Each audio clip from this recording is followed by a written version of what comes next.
In the winter of the late 1820s, a young trapper by the name of Joe Meek was down on his knees in an ice-locked stream on the Green River country of what is now western Wyoming, working a beaver out of a trap in cold that had already killed better men than him that season. His hands were so cracked from the freezing water that he had to grease them with beaver castor and rendered tallow just to close his fingers around the chain, and even then the skin split down to the knuckle every time he made a fist. He wasn't dressed in the fringed buckskin costume every frontier picture would eventually put on the man playing him.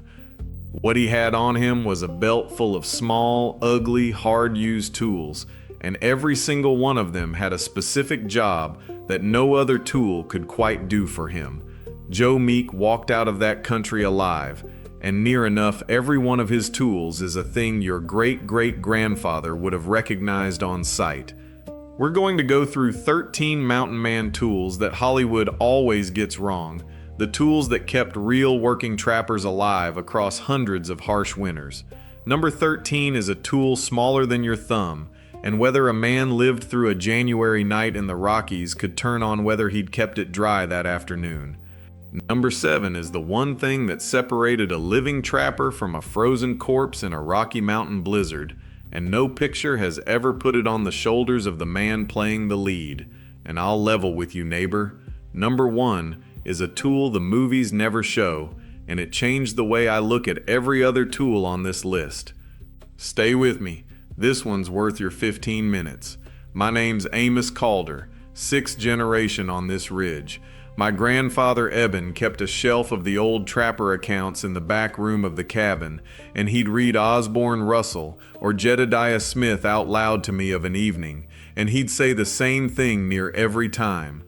Boy, he'd say, the man on the screen is not the man on the page. What I'm handing you tonight is the man on the page. 13 of the tools that were actually on his belt, in the order they mattered least to most. If you're new around here, do me a favor and hit that subscribe button before we go any further.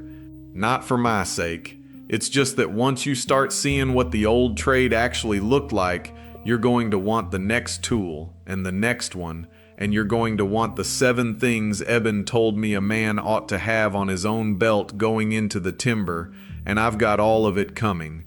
All right, let's get into it. The mountain man's whole day started and ended with fire, and a man who couldn't get one going in wet weather didn't live through the first night out. So we'll start where he started, before the trap ever went in the water, with the smallest tool on his belt and one of the most important. Number 13 is the fire steel and the flint, the smallest object on the whole belt and one of the most important. The movies almost always show a man striking sparks off a piece of rock with careless ease and a fire blazing up out of the leaves in a matter of seconds, and the record is a great deal grimmer than that. What a mountain man actually carried was a C-shaped steel striker about the size of 2 fingers and a chunk of good river flint, and he did not strike sparks onto anything he found lying around. He struck them onto charred cloth, which was linen or cotton fabric cooked black in an airless tin over the coals of a previous fire, because char cloth caught and held a spark far more reliably than any natural tinder a man could gather in the timber. Osborne Russell, whose journal covering his years in the Rockies from the mid-1830s into the early 1840s happens to survive, comes back over and over again to the importance of keeping fire-making materials dry through bad weather, because a wet fire kit in a January storm was very often a death sentence. Where a modern camper can flick a lighter and be warming his hands inside a minute, a trapper in the timber might spend 20 minutes coaxing a single ember out of that char cloth and then feeding it patiently with pitch splinters until it caught, kneeling in the snow with his back to the wind and his breath held so as not to blow the spark out before it took. He guarded his char cloth in an oiled tin against his chest under his coat, because the warmth of his own body kept it dry, and losing it out of a river crossing meant losing the fire he needed to live through the coming night. That small piece of steel, worth a few cents on the counter of a St. Louis outfitter, was worth a life on the Yellowstone. And the men who understood that never went into the timber without 2 of them, one on the belt and a spare tucked deep inside the possibles bag, against the day the first one went missing. Number 12 is the Possibles bag, and Hollywood, when it bothers to show it at all, hands the man a decorative satchel with beadwork and fringe. The reality was that the Possibles bag was the mountain man's entire life hung from a single strap over his shoulder. It was a plain leather pouch, greased and hard used, and it held everything a man might possibly need to keep the rest of his gear working. Inside rode the flint and steel we just talked about, along with extra lead balls, a ball screw for pulling a stuck round out of a barrel, spare flints for the lock of his rifle, and awl, needles, sinew, and the folding tools that repaired every other object he owned in the world. Jim Bridger and the men who rode with him carried these pouches across the entire fur region, from the upper Missouri down to the Green River, and a bag like that was the difference between a working trapper and a man walking out of the mountains with nothing. Where a modern outdoorsman spreads his kit across a molly vest and 3 dry bags, a trapper trusted the whole system to one greasy pouch and slept with it under his head at night. If he lost the Possibles bag crossing a river, he lost the ability to fix or fire anything he owned, and the country did not offer a replacement.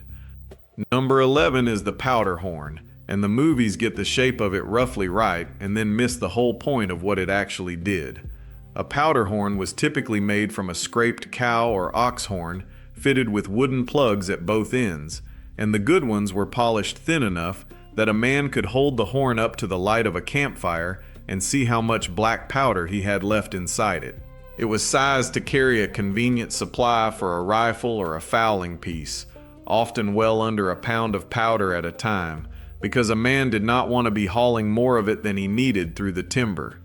The plug at the neck had to seal tight against rain and against river crossings, and beside the horn he carried a separate, smaller measure for pouring out the charge, because dumping loose powder down a barrel by guess was a good way to blow a man's face off the front of his own head. Jedediah Smith crossed the Mojave Desert and later pushed his party over the Sierra Nevada carrying flintlock arms that would not fire at all unless he kept his powder absolutely dry, and he did it the way every trapper did it, with a well-sealed horn and waterproof containers packed carefully inside his kit. Today, a shooter buys a box of sealed brass cartridges and never gives the weather a second thought, but the mountain man's horn was his ammunition and his measuring cup and his most guarded waterproof vessel all at once, in a single scraped piece of livestock hung under his coat. Wet powder was useless powder, and useless powder in grizzly country was a death sentence you brought on yourself. Number 10 is the Green River knife, and this is where the films go the furthest wrong. Nearly every frontier picture hands the trapper a huge gleaming bowie the size of a short sword, worn on the hip like a cavalry saber, and the truth of what was actually on a trapper's belt is far more ordinary than that. By the mid-1830s and especially through the 1840s, the common workhorse blade on the frontier was the plain butcher knife shipped west by J. Russell and Company out of their Green River Works in Massachusetts. It was a simple carbon steel knife around 6 inches long, with a slab wooden handle and no ornament to speak of, and it was shipped in quantity up the Missouri by the barrelful. Trappers skinned beaver with it, butchered buffalo with it, ate their meals off the same blade, and defended themselves with it when they had to, and the phrase "up to Green River" became frontier slang for driving a knife into a man to the hilt.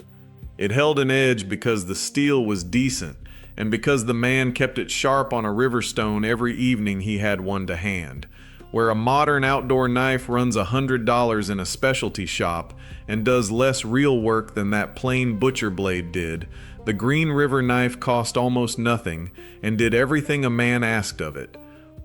Once a trapper had his knife and his fire and his powder handled, the next thing that mattered was the tool that actually made him his living, and that brings us to number 9, the beaver trap. Hollywood almost never shows the trap at all, and when it does put one on screen, it is usually a toy version that would not hold a house cat, let alone a 50-pound beaver in a spring flood.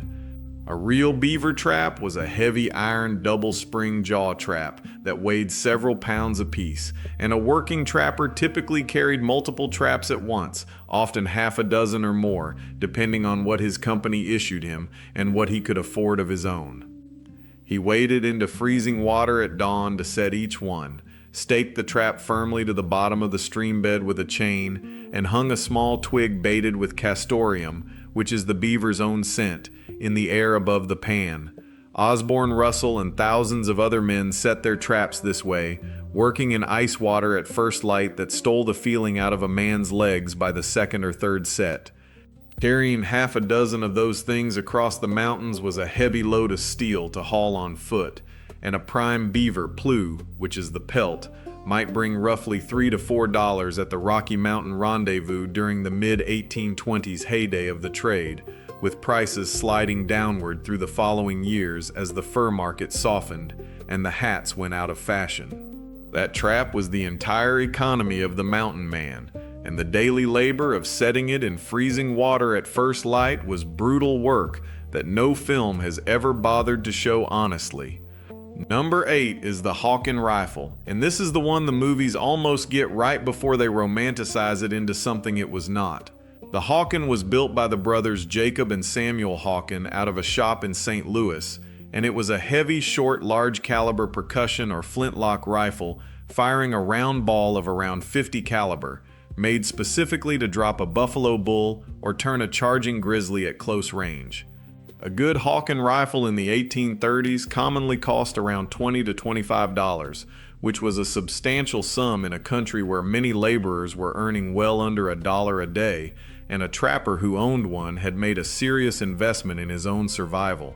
But no experienced man ever trusted the rifle to solve his problems on its own, because reloading a muzzleloader took 15 to 20 seconds under good conditions, and 15 seconds is an eternity when a wounded bear is closing on you through the willows.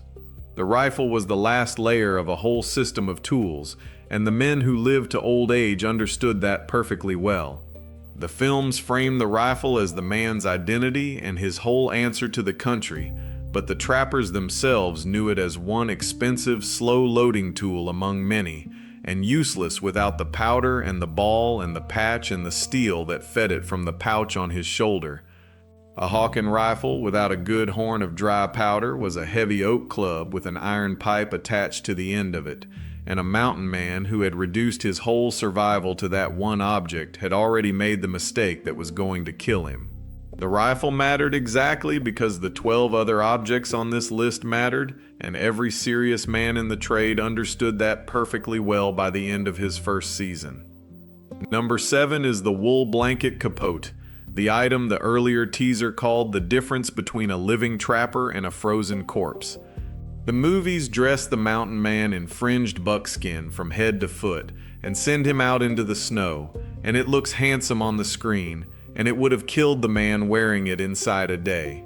Wet buckskin freezes stiff as a board and offers almost no warmth once the temperature drops, and the tool that actually kept men alive through the worst of the Rocky Mountain winter was the capote, which was a hooded coat cut and sewn from a heavy wool trade blanket, very often one of the Hudson's Bay point blankets that came out of the company posts. Wool holds warmth even when it is soaking wet, which is the property that makes it worth the trouble, and men bought their blankets rated by points, which were the small black stripes woven into the edge that marked the size of the blanket. A 4-point blanket was a large, heavy one, big enough for a good capote with plenty of hood and skirt. In Rocky Mountain blizzard conditions running far below zero, buckskin clothing tended to freeze stiff and lose most of its insulating value, while a wool blanket capote kept a man warm even when it was damp, and gave him a real chance of walking out of the storm alive.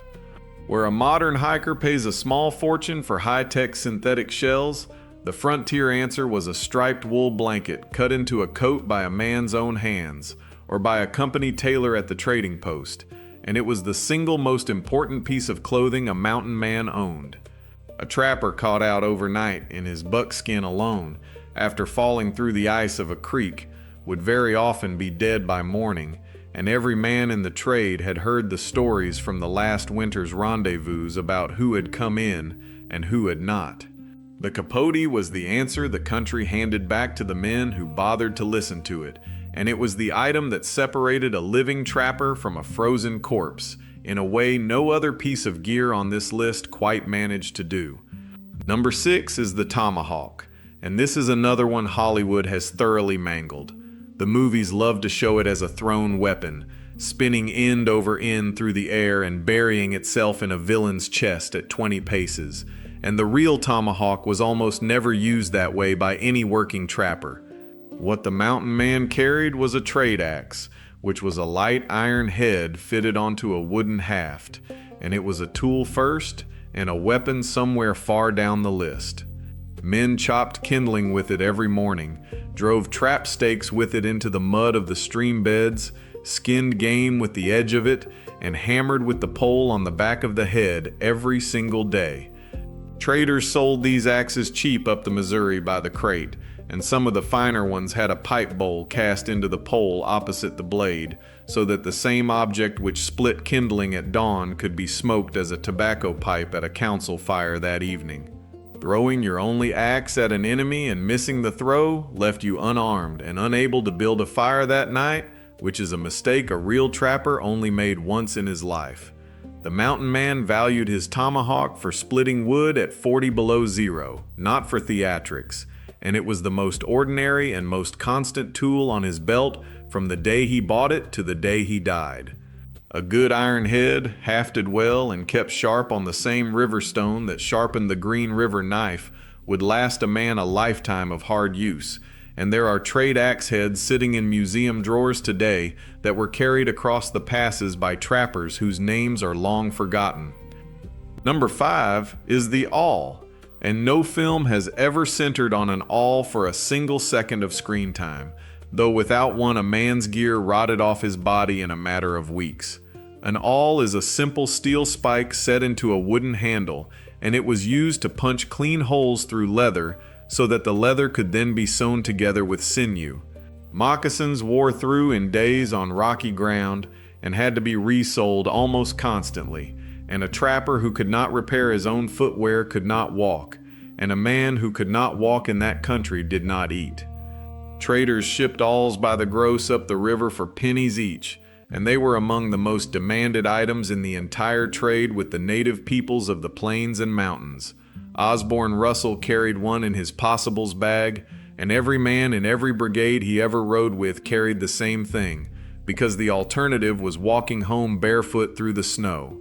Where a modern hiker gets years of wear out of a pair of boots he bought at a store, frontier footwear failed weakly, and the humble awl was the only thing standing between a working trapper and the bleeding, frozen bare feet that ended a man's season and often his life.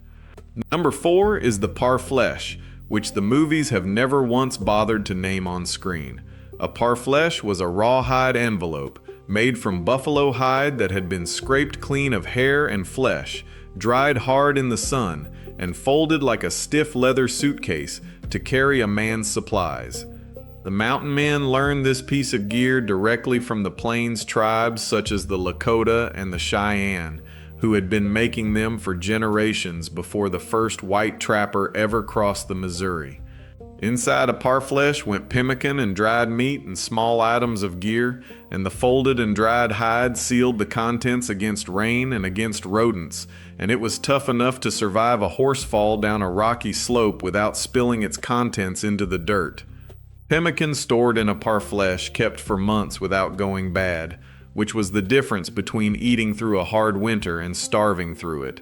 The mountain man did not invent this piece of gear. He copied it, faithfully, from the people who had already figured it out, and that fact alone gives the lie to the whole Hollywood picture of the lone genius surviving the wilderness by his own wits.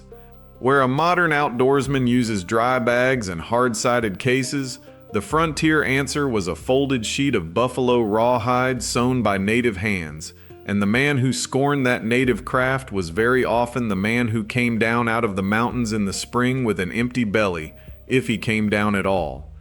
The trappers who lasted in the trade were the ones who understood, early on, that almost everything worth knowing about surviving that country had already been figured out by the people who had been living in it for thousands of years before them. They bought the parfleches at the trading posts, and they carried them across the passes, and they lived out of them all winter, and the whole picture Hollywood likes to draw of a self-reliant white loner alone in the wilderness dissolves the second you look honestly at what was actually inside his pack.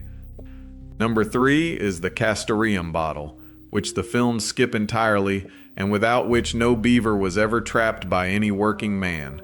Castoreum is the yellowish scent taken from the castor glands of the beaver itself, and it was stored in a small stoppered bottle or a short piece of horn on the trapper's belt, ready to hand. He smeared a little of it on a twig hung above a submerged trap, and the scent drew other beaver in by their own territorial instinct, because they came to investigate what they took to be another animal in their range. A skilled trapper mixed his own medicine, as the men called it, and every one of them guarded his personal recipe like gold, sometimes cutting the castoreum with cloves or nutmeg or other spices he had traded for. Without a bottle of that scent hanging on his belt, a trap was just cold steel sitting on the bottom of a stream, and it caught nothing at all. The entire $3 to $4 Plu economy that we talked about a few numbers back hung on a bottle of gland scent no bigger than a man's thumb, hanging under his coat next to his powder horn. There is no modern equivalent for it, because the trade that made it valuable is gone, and this tiny, reeking little bottle was, in truth, the working engine of the whole Rocky Mountain fur business. Every hat worn on the streets of London and Paris and New York in the 1820s came out of a bottle like that hanging on the belt of a man kneeling in an icy stream somewhere west of the Missouri, and no film has ever bothered to make that connection at all. Number 2 is the trap sack and the float stick taken together, and these are 2 more objects that no frontier film has ever put on the screen. They were the pieces of gear that made the beaver trap actually work in the field. The trap sack was a heavy leather bag that a trapper wore across his body while he was wading, and it carried the traps themselves and the stakes and the lengths of chain that went with them, so that he had both hands free to set each one in the stream bed. The float stick was a dry peeled pole tied to the end of the trap chain, and it did the most important job of the whole rig. When a beaver was caught and drowned itself trying to escape, it very often dragged the trap into deep water on its way down, and without a marker on the surface, the trap and the pelt and the entire morning's work were lost to the mud. The float stick floated on top of the water and told the trapper exactly where to reach in and pull his catch out. William Ashley's men on the upper Missouri lived and died by this method through the 1820s, and every experienced trapper who came after them used the same rig.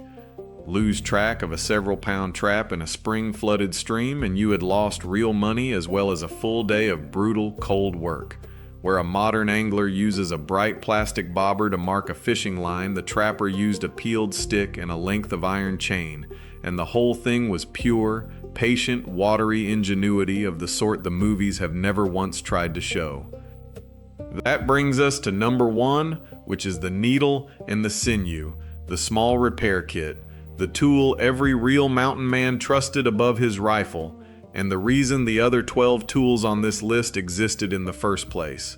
Hollywood has never once shown a mountain man sitting by his fire mending anything at all, because mending is not heroic on a movie screen. But the record of the trade shows perfectly clearly that a working trapper spent far more hours of his life mending than he ever did shooting. He carried steel needles and a fine awl in his possibles bag, and he carried dried animal sinew that he chewed soft between his teeth and then split down into workable thread. With that thread and those needles, he patched his moccasins night after night, restitched the seams of his capote as they came apart in the cold, mended the possibles bag itself when the strap wore through, and, when it came to it, he closed wounds on his own body when there was no surgeon within 500 miles of the ridge he was sitting on.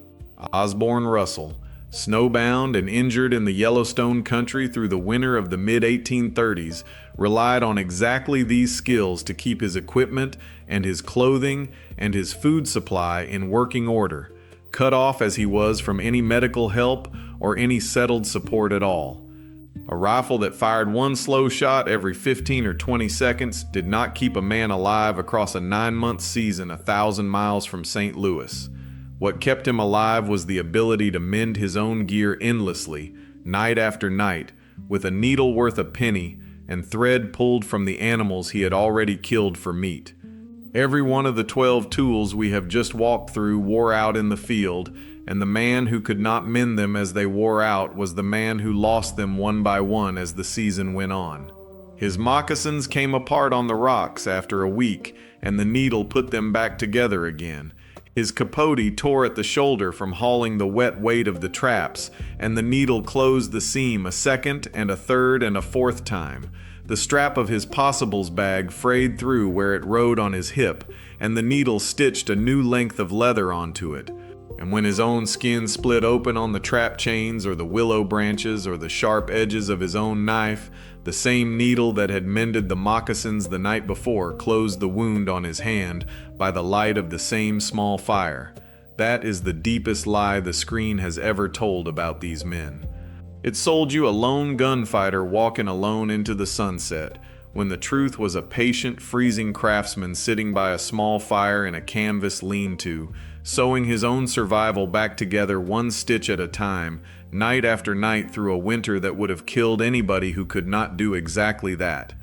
These 13 tools were not the props of a rugged loner striding alone across the mountains. They were the layered, borrowed, hard-used system of a working man who understood exactly how thin the margin was between his life and the country around him.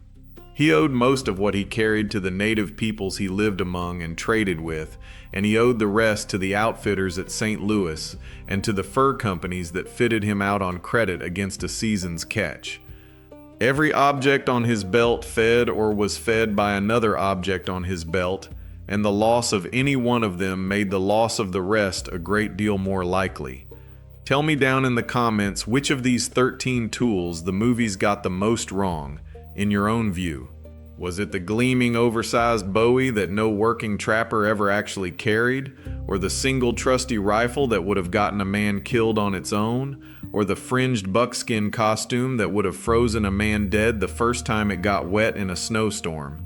And more than that, I want to know whether you think the real mountain man was less romantic than the Hollywood version you grew up with, or whether he was in fact harder in a way the movie camera never quite dared to show you. The record is there for anyone who wants to read it, in the journals and the ledgers and the letters of the men who came down out of the mountains with the furs on their backs. And the record is quieter and colder and stranger than any picture ever put on a screen about them. Thanks for watching, stay safe out there, and I will see you in the next one, neighbor.